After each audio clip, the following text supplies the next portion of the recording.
नमस्कार, कमाई का वायदा में आप सभी का स्वागत है। मैं हूं सुमित और हफ्ते का दूसरा कारोबारी सत्र और एक्सपायरी भी इनफैक्ट और उसके बीच में भारतीय बाजार बिल्कुल फ्लैट कामकाज करते हुए, बहुत एक्शन नहीं है। सेंसेक्स करीब 1/4% नीचे है, निफ्टी भी 1/4% नीचे है, निफ्टी बैंक ½ % नीचे है, मिड कैप इंडेक्स 3/4% नीचे है, स्मॉल कैप इंडेक्स करीब करीब 1% नीचे है।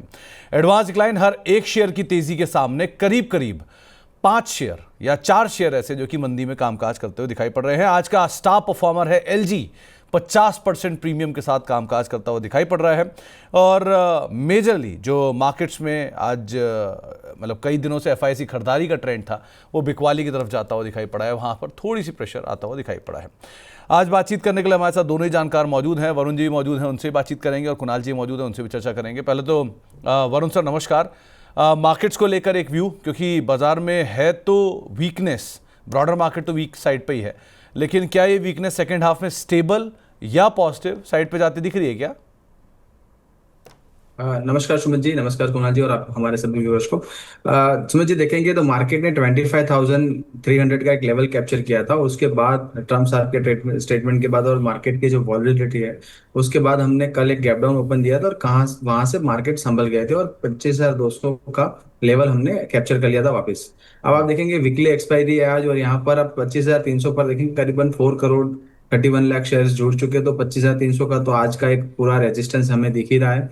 और करीबन पुट साइड आप देखेंगे तो 2.5 करोड़ 2.3 करोड़ के आसपास, 25,100 के आसपास का यहाँ पर पुट साइड भी एक सपोर्ट देख रहा है। तो 2500 से भी 100 से लेके 25,300 का एक हमें रेंज दिख रहा है। और मार्केट ने कल एक जो नेगेटिव जो हमारा पैटर्न यहाँ पर बन रहा है, वो मार्केट ने कल 25,180 के आसपास एक बढ़िया सा एक सपोर्ट बनाया था, बेस बना के मार्केट बाउंस किया था। आज उसी लेवल से तोड़ के मार्केट कल का लो तोड़ के अब नीचे ट्रेड कर रहा है, और करीबन 25,100 के आसपास अभी मार्केट पहुंच रहा है। 25,100 टूट रहा है सेकंड हाफ से पहले, तो एक थोड़ा पैनिक जो सेलिंग है वो आ सकती है, और करीबन 25,000 के लेवल भी हमें देखने को मिल सकते हैं।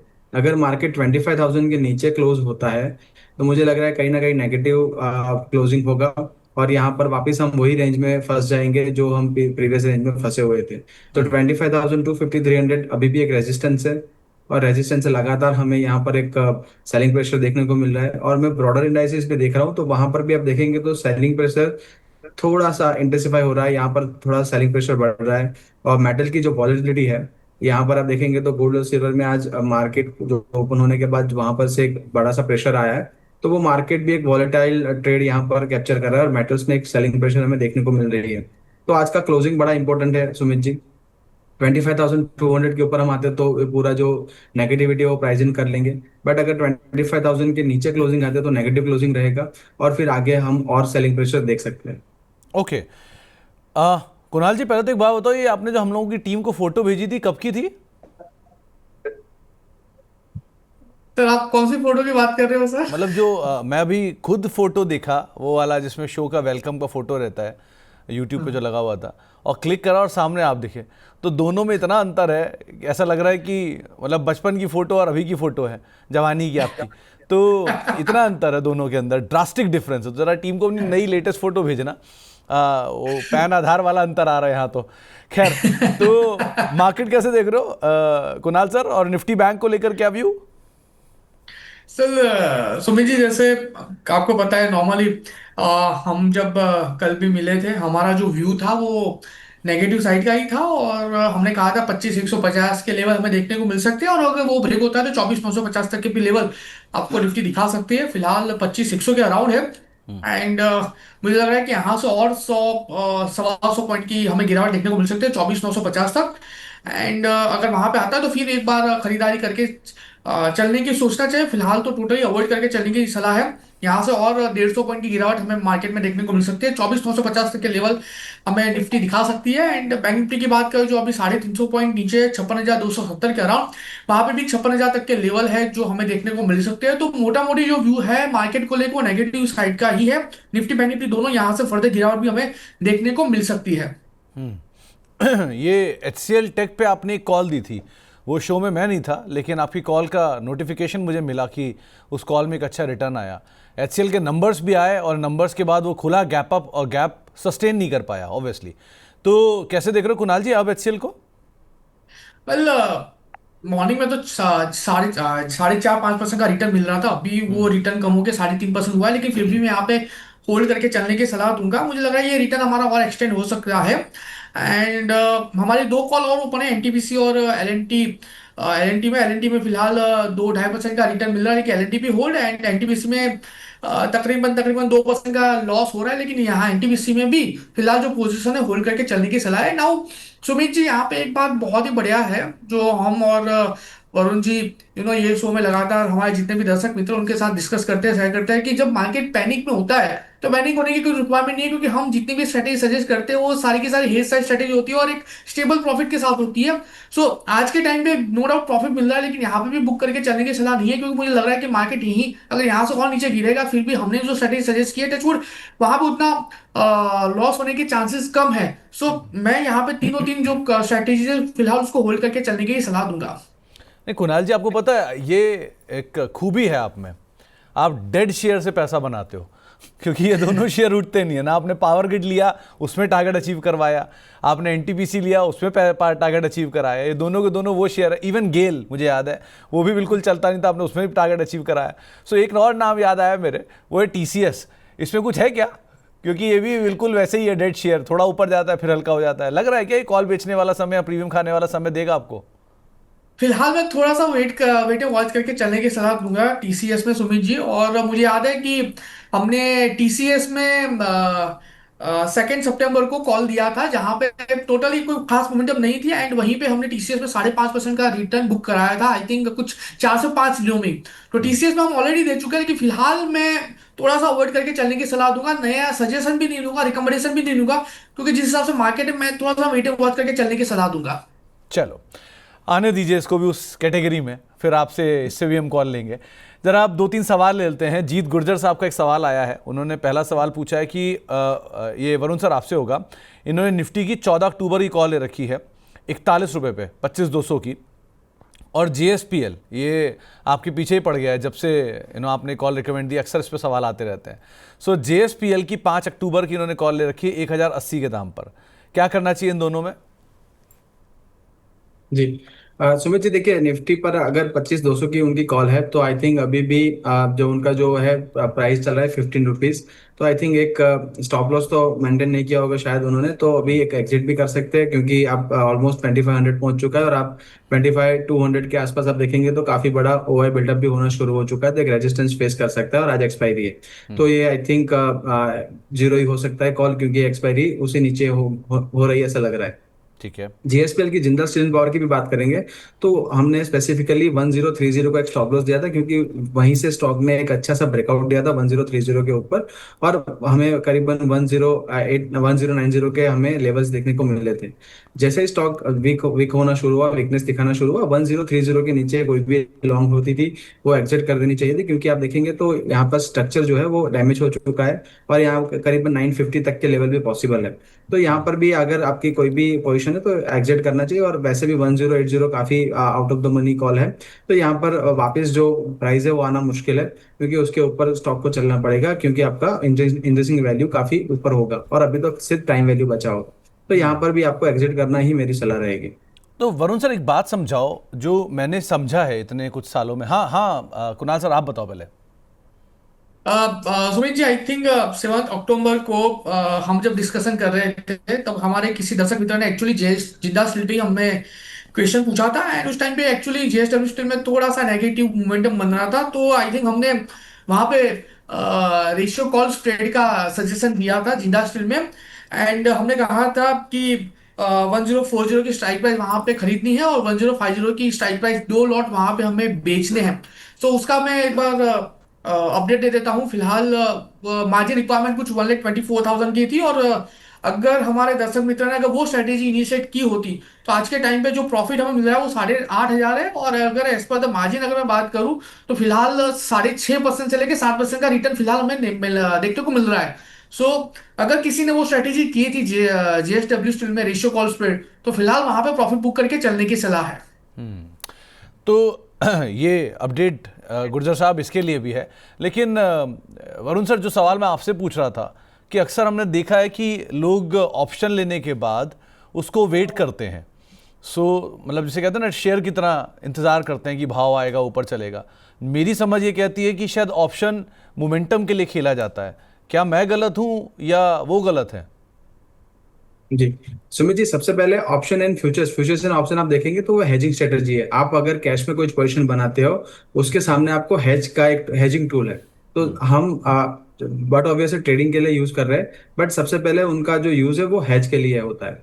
और दूसरी चीज, अगर आपने बात सही बताई कि अगर आपको ऑप्शन अगर प्ले करना है तो आपका एकदम से शॉर्ट टर्म मूवमेंट, आप शॉर्ट टर्म व्यू होना चाहिए, और वहां पर आपको एक मोमेंटम मिलनी चाहिए अगर बाइंग साइड है। अगर सेलिंग साइड है तो वहां पर आपको नेकेड सेलिंग तो मैं हमेशा अवॉइड करता हूँ, क्योंकि नेकेड सेलिंग में सबसे बड़ी प्रॉब्लम क्या होती है कि अगर आपने बाय कर लिया है कोई ऑप्शन, तो आपका प्रीमियम ही आपका लॉस है। मगर नेकेड ऑप्शन सेल करके गया पुट या कॉल, तो वहां पर आपके पास जो डाउन साइड है वो अनलिमिटेड है, क्योंकि आप देखिए कोई भी स्टॉक 5-10% ऊपर नीचे खुल सकता है, और वहां पर जो आपका स्ट्राइक प्राइस है वो इन द मनी हो जाएगा, और फिर वो फ्यूचर की तरह चलता है। तो फिर वहां पर तो अनलिमिटेड, क्योंकि आपका प्रीमियम फॉर एग्जाम्पल 50 रुपीज का आपने कुछ सेल किया है, तो आपको जो गेन है वो 50 रुपीज का ही है, बट लॉस जो है आपका अनलिमिटेड है। तो नेकेड ऑप्शन सेलिंग करके तो नहीं जाना चाहिए वहां पर, तो आपको एक हेज बिल्कुल करनी चाहिए। और प्रीमियम में भी ज्यादातर काफी हमारे जो दर्शक है, हमारे ट्रेडर्स है, लॉस करते हैं। वहां पर भी कोई स्ट्रेटेजी डिप्लॉय नहीं करते। जैसे कुणाल जी मैं हमेशा बोलते हैं कि आपको कोई भी स्ट्रेटेजी करनी है तो कॉल स्प्रेड, रेशियो स्प्रेड, या फिर आप फ्यूचर के साथ आपका कॉल या पुट का कोई हेज कर लीजिए, तभी आपका प्रोटेक्शन, आपका जो जो पोजीशन है वो प्रोटेक्ट हो पाएगा। नहीं तो फिर क्या होगा कि आपका प्रीमियम लेके होता रहेगा, या फिर आपको एक स्ट्रिक्ट स्टॉप लॉस या कैश लेवल पर, या फिर आपके ऑप्शन के प्राइस पर आपको मेंटेन करना बिल्कुल जरूरी है। नहीं तो आपका जो फाइनेंशियल रिस्क मैनेजमेंट है काफी आपका गड़बड़ा सकता है सर। कुणाल जी, इसी में एक एक्सटेंशन आपसे पूछूंगा कि आमतौर पे हमने देखा है कि जो भी ट्रेडर होते हैं वो दूर की कॉल, दूर की पुट लेते हैं, ये देखकर कि उनका प्रीमियम काफ़ी कम है, सो कुछ ही पैसा तो जाएगा, तो ये वन ऑफ के केस में तो बचा लेता है आमतौर पे, कभी एक आध मोमेंटम आ जाए तो। लेकिन ये लेना कितना सही है? आपको नियर स्ट्राइक पे काम करना ज़्यादा बेटर है कि फार स्ट्राइक पे काम करना ज़्यादा बेटर है? ना सर, दो चीजें हैं यहाँ पे। But obviously near strike price पे ही हम काम करना ज्यादा पसंद करेंगे, क्योंकि डेल्टा का डायरेक्टली बेनिफिट आपको वहां पे देखने को मिलता है। ठीक है, इरिस्पेक्टिव ऑफ एनी रिस्क, अगर वो स्टेबल रहता है। लेकिन अगर मैं नियर डेल्टा में अगर ट्रेड करता हूं तो मुझे इक्विवेलेंट टू अंडरलाइन का बेनिफिट मिलता है। फार ओटीएम में क्या होता है कि अगर एक ड्रास्टिक चेंज आता है, एकदम ड्रास्टिक चेंज आता है, तो आपको फार ओटीएम में वो बेनिफिट देखने को मिलता है। हो सकता, नो डाउट प्रीमियम कम है, उसके हिसाब से आपको प्रॉफिट मिलता है, लेकिन वो आप समझे कि 20-25 बार में से एक दो बार ही होता है जहां पे आपको आपके प्रीमियम का अच्छा खासा प्रॉफिट होते हुए देखने को मिलता है। 99% वहां पे ऐसा होता है कि आपको लॉस ही होता है, क्योंकि आपने deep out of the money खरीद के रखा है ना। यहाँ पे एक और चीज मैं सुमित जी ऐड करके चलने की सलाह दूंगा कि ये जो कॉल ऑप्शन, पुट ऑप्शन, जो खरीदारी वाली जो स्ट्रेटेजीज है ना, ये आपने सही पकड़ा है कि जब वॉलेटिलिटी ज्यादा होती है ना, या तो जब वेगा आपका इंक्रीज हो रहा है, तब आपको सबसे ज्यादा बेनिफिट इसमें देखने को मिलता है ना। यहाँ पे एक और चीज है कि 10 में से 8 बार अगर आपका ट्रेड सही भी है, लेकिन अगर आपने रुक के वो पर्टिकुलर कॉल पुट में, तो आपका वहां पे लॉस होने का चांसेस है, क्योंकि आपका ठीठा ठीके होता है। सो हमारे दर्शक मित्रों को मैं यहाँ पे एक स्ट्रेटेजी की सलाह दूंगा कि अगर आपको सीईपी में काम करना है, ठीक है, नो डाउट आपके पास कैपिटल होने की रिक्वायरमेंट है, आपको मार्टिंगल स्ट्रेटेजीज वहां पे डिप्लॉय करने की रिक्वायरमेंट है। मार्टिंगल स्ट्रेटेजीज अगर आप वहां पे डिप्लॉय करते हो, तो हो सकता है कि आप वहां से जल्दी प्रॉफिट निकल के जा सकते हो। मार्टिकल स्ट्रेटेजी ऐसा है कि भाई आपने 100 रुपए पे लिया, अगर वो 80 आया तो आपने वापस 2 लॉट ऐड किया, अगर वो 60 आया तो आपने वापस 4 लॉट ऐड किया। लॉस होने के चांसेस है, लेकिन अगर एक एक्सपर्ट आपका वहां पे आ गया तो आपका पूरा का पूरा लॉस प्रॉफिट में कन्वर्ट हो सकता है। अगर आपके पास एल्गो है तो आप ये स्ट्रेटेजी वहां पे डिप्लॉय करके जा सकते हो, लेकिन हाँ, कैपिटल की रिक्वायरमेंट है। आप 10-20-30 हजार के कैपिटल के साथ मार्टिकल स्ट्रेटेजीज नहीं कर सकते। आगे बढ़ते हैं। एक सवाल और आया है हमारे पास राकेश जजौदिया साहब का। इनके पास एसबीआई की 870 की कॉल है, 21.50 पे उन्होंने खरीदारी कर रखी है, और 900 की कॉल 6.5 रुपये में इन्होंने बेच रखी है। अब इसमें क्या करना चाहिए? कुणाल जी आप बताओ जरा, आप क्योंकि आमतौर पे जोड़ों पे काम करते हो। सो एसबीआई की 870 की कॉल खरीदी है 21.50 पे, और 900 की कॉल बेची है 6.5 में, क्या करना चाहिए अब इन्हें? वेल, एसबीआई की 850 की कॉल उन्होंने खरीदी है, एंड सामने 870 की। ओके। एसबीआई की 870 की कॉल उन्होंने बेची है। एंड सामने सुमित जी कौन सा कॉल खरीदा है उन्होंने? 870 की कॉल खरीदी है, 900 की बेची है। ओके। 900 की बेची, यानी ये आपका प्रॉपरली एक बुल कॉल स्प्रेड हो गया। फिलहाल आई थिंक उनका M2M जो चल रहा होगा वो 400 450 के लॉस में चल रहा होगा। मैं यहाँ पे वेट करके चलने की सलाह दूंगा। प्रॉपर बुल कॉल स्प्रेड बनाया है। लो लेवल पे जो लॉस होगा वो 9,000 का होगा, और अगर यहाँ से वन वे रैली हमें देखने को मिलती है तो 13,000 से लेकर 14,000 का प्रॉफिट यहाँ पे होते हुए देखने को मिल सकता है। जो पोजीशन है उसको फिलहाल होल्ड करके चलने की सलाह है। और हमारे जो दर्शक मित्र हैं उनसे एक सलाह है कि ये जो आपने 870 का कॉल खरीदा है और 90 का जो 900 का जो कॉल आपने बेचा है वो उस टाइम पे बनाया होगा जिस टाइम पे आपका SBI 885 के अराउंड चल रहा होगा। तो मैं आपको यहाँ पे एक सलाह देता हूँ कि जब भी आप बुलकॉल स्प्रेड या बुलपुट स्प्रेड इनिशिएट करते हो तो आप ITM का कॉल खरीदो और ITM का ही कॉल बेचो, ठीक है? ताकि क्या होता है कि आपका BEP deep out of the money चला जाए, और अगर SBI वहां का वहां खड़ा रहता है तो भी आपको एक मिनिमम प्रॉफिट मिलता है, ठीक है? अभी आपने जो किया वो बीईपी के अराउंड का प्राइस चला था और तभी आपने ये बुलकॉल स्प्रेड बनाया है। फिलहाल इसको होल्ड करके चलने की सलाह है। नेक्स्ट टाइम आप जब भी बनाओ तो ITM का कॉल खरीदो और उसके ऊपर के ITM का कॉल बेचो, ताकि आपका जो बीवीपी है वो ITM हो जाए। आईटीएम मतलब इन द मनी, इसकी बात आपको यहाँ पर कुणाल जी कर रहे हैं। इसके अलावा दीपेश कोंडियाल साहब, एज यूजुअल वरुण सर आपसे फिर एक सवाल पूछ रहे हैं कि इन्होंने सेकेंड हाफ पर निफ्टी के अंदर क्या हीरो ज़ीरो आप देख रहे हैं, और कौन से ऐसे लेवल जहाँ पर आप एक अच्छे मूव की उम्मीद लगाई जाए। कोई हीरो ज़ीरो दिख रहा है क्या आपको? कोई मार्गदर्शन दीजिए इन्हें। जी सुमित जी, हमारी स्टार्टिंग शो के स्टार्टिंग में ही बात हुई निफ्टी का। आप देखेंगे तो पुट साइड जो 2500 का जो है काफी बड़ा ओआई बिल्टअप है। अगर 2500 टूटता है लेवल और 2590 2585 के आसपास अगर जाता है तो वहां पर एक बड़ी सी सेलिंग प्रेशर हमें देखने को मिलेगी कि पुट साइड एक अनवाइंडिंग होगा, और करीबन 25,050 से लेकर 25,000 तक के लेवल भी हमें देखने को मिल सकते हैं। तो सेकंड हाफ में अगर निफ्टी स्पॉट 2500 के नीचे रहता है तो यहाँ पर बिल्कुल एक बड़ा सा एक सेलिंग प्रेशर हमें देखने को मिल सकता है, और यहाँ पर आप जो हीरो जीरो वाला जो भी एक ट्रेड है वो यहाँ पर कैप्चर कर सकते हैं। बट एक सेकंड हाफ तक आपको वेट करना है, और 2500 का लेवल टूटता है और उसके नीचे 5-10 पॉइंट का ट्रेडिंग एक जरूरी है, तभी आपको एक बड़ा सा एक मोमेंटम वाला ट्रेड मिल सकता है। तो 2500 का लेवल एक बार आप बिल्कुल ध्यान रखें। तो 2500 का लेवल, 2500 25,000, 25,100 2500। अच्छा 25,100 के लेवल के ऊपर आप नज़र रखना। मैं तो टेंशन ही में आ गया, 2500 कहाँ पहुँचा रहे हो आप। तो ज़रा उस लेवल के ऊपर आप ध्यान रखना और उसके हिसाब से ही यहाँ पे कामकाज करते हुए दिखाई पड़ना। कुणाल सर, दो ये थोड़ा आउट ऑफ सिलेबस है, लेकिन पता नहीं शायद आप ट्रैक करते हो या नहीं करते हो। एक सत्यजीत दास साहब का सवाल आया है, इनके पास गोल्ड है और 25% प्रीमियम पे है, 25% का गेन हो रहा है। अब पूछ रहे लेकर निकले या बने रहें। आप कोई देख पा रहे हो क्या इस कमोडिटी में कुछ करने लायक सिचुएशन में? नाउ सर सुमित जी, दो चीजें हैं। गोल्ड की बहुत ही बढ़िया रैली हमें गोल्ड में देखने को मिली है। नाउ दो चीजें, गोल्ड अगर प्योर इन्वेस्टमेंट के लिहाज से लिया है तो होल्ड करके चलने की सलाह है, ठीक है? अगर सिर्फ और सिर्फ ट्रेडिंग के लिहाज से लिया है कि भाई ये मंथ मैं खरीद लूं और नेक्स्ट रोल ओवर में मैं निकल जाऊं, तो फिर यहाँ पे एक बार प्रॉफिट बुकिंग करके चलने की सलाह है। क्योंकि रिसेंटली जितने भी रिपोर्ट आए हैं, अगर मैं लेमेन सॉरी अपने दूसरी जो बैंकिंग बैंक्स है USA की, नाम मुझे याद नहीं आया, लेकिन उनके रिसेंटली रिपोर्ट्स आए थे और उन्होंने अपने रिपोर्ट्स में लिटरली कहा है कि फिलहाल जो ग्लोबल अनसर्टेनिटी चल रही है और अभी ये जो कमोडिटी साइकिल चालू हुई है वो कहीं ना कहीं एक अनप्रेसिडेंटेड मोमेंटम हमें यहाँ पे देखने को मिल चुका है, जिसका एक्सपेक्टेशन किसी ने नहीं रखा था। तो ये आने वाले दिनों में कभी भी एक एक्सट्रीम ओवरबॉट जोन में आके यहाँ से एक प्रॉफिट बुकिंग हमें देखने को मिल सकती है, एक रिवर्सल देखने को मिल सकता है। सो दो चीजें, अगर आपने टाइमिंग के लिए गोल्ड खरीदा है, फ्यूचर खरीदा है, तो मैं कहूंगा एक बार यहाँ पे प्रॉफिट बुकिंग करके चलने की सलाह है। अगर आपने फिजिकल खरीदा है या तो अगर ETF खरीदा है लॉन्ग टर्म के लिए, तो फिर आप इसको होल्ड करके चल सकते हैं। तो डिपेंड करता है आपके टाइम फ्रेम के ऊपर। ज़्यादातर सभी जानकार, पिछले 2 दिन से बात हो रही है, सब यही कह रहे हैं कि अगर आपने गोल्ड को अगले 10 साल के लिए लेकर रखा हुआ है तो कोई घबराने वाली बात नहीं है। लेकिन अगर आपने गोल्ड को अगले 10 दिन के लिए लेकर रखा है तो आपको घबराने की ज़रूरत है। सो उस हिसाब से आप फैसला लेकर यहाँ पे अपनी रणनीति बना सकते हैं। कुणाल जी, कोई स्टॉक जिसके ऊपर नज़र हो आपकी? वेल सर, आज मैं थोड़ा सा वेट एंड वॉच करके चलने की सलाह दूंगा। कुछ ऐसा खास कॉन्फिडेंस नहीं आ रहा, तो सोचा हूँ कि एक बार थोड़ा सा आज के लिए फास्टिंग कर ले। वो जरा आप देखो ना, आपका कोई और डेड शेयर ITC देख लो, उनमें कुछ मिल जाए शायद।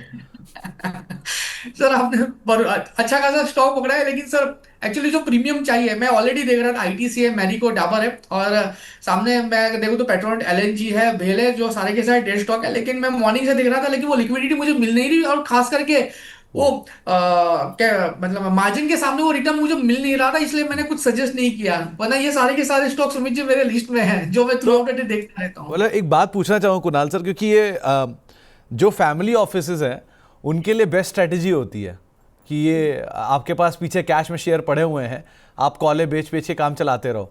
सो आप पीछे, क्योंकि आप ये नेकेड कर रहे हो, आपके केस में क्या है, आप फैमिली ऑफिस तो है नहीं, सो नेकेड पोजीशन कर रहे हो, एक कॉल बेच के या दो जोड़े नीचे पुट के लॉन्ग करके या जैसी भी सिचुएशन बना के। सो ये डर नहीं देता उतना, क्योंकि अदरवाइज तो आपके पास कैश का शेयर तो जितनी मर्जी कॉलें बेचो, नीचे पुटे राइट करते रहो। तो यहाँ पर क्या डर नहीं लगता आपको? सर ऐसे डरने वाली बात नहीं है, अगर प्रॉपर प्रीमियम प्रॉपर स्ट्रैटेजी अगर बैठ जाती है तो कोई इशू नहीं आता। नॉर्मली हम जब भी ऐसे कोई स्ट्रैटेजी बनाते हैं, हमारा एक एक्सपेक्टेशन रहता है कि टेक्निकली भी अगर बुलिश बियरिश मोमेंटम दिखता है, आने वाले दिनों में अगर रिजल्ट है तो रिजल्ट का एक्सपेक्टेशन क्या है, अगर रिजल्ट नहीं है तो स्टॉक कैसे मूव करेगा। सो अकॉर्डिंगली हम ये स्ट्रैटेजी बनाते हैं। और सुमित जी, स्ट्रैटेजी का अगर मैं मेन फ्लेवर की बात करूं तो we are only playing with the BEP, only break even point के साथ ही हम मेन प्ले करते हैं। नो डाउट जो प्रॉफिट एंड लॉस होता है वो प्रोसेस का एक पार्ट होता है, हम प्रॉफिट एंड लॉस के बारे में कभी नहीं सोचते, it's a part of the process only, we are only playing with the BEP. अगर हमें सही जगह पे बीईपी मिल जाता है तो फिर वो स्ट्रेटेजी हम वहां पे इनिशिएट करके जा सकते हैं। सो ये बीईपी का ही पूरा का पूरा खेल है। अगर आपको सही मिल जाता है तो आप आराम से यहाँ पे स्ट्रेटेजी इनिशिएट करके चल सकते हो।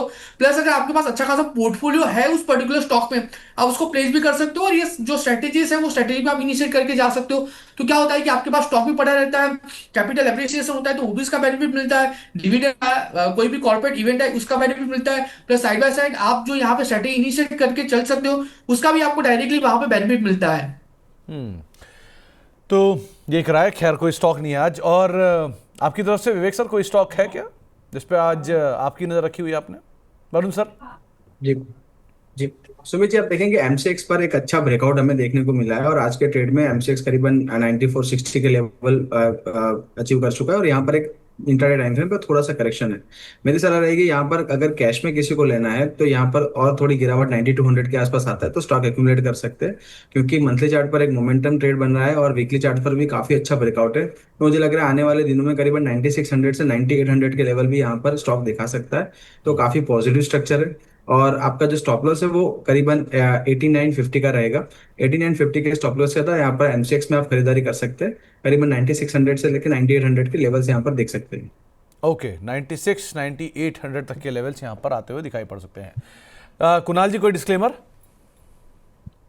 वेल हमने जो भी स्टॉक के ऊपर आज हमारी राय दी है उसमें कोई पर्सनल पोजीशन नहीं है, क्लाइंट वाइज पोजीशन ये स्टॉक में हो सकती है।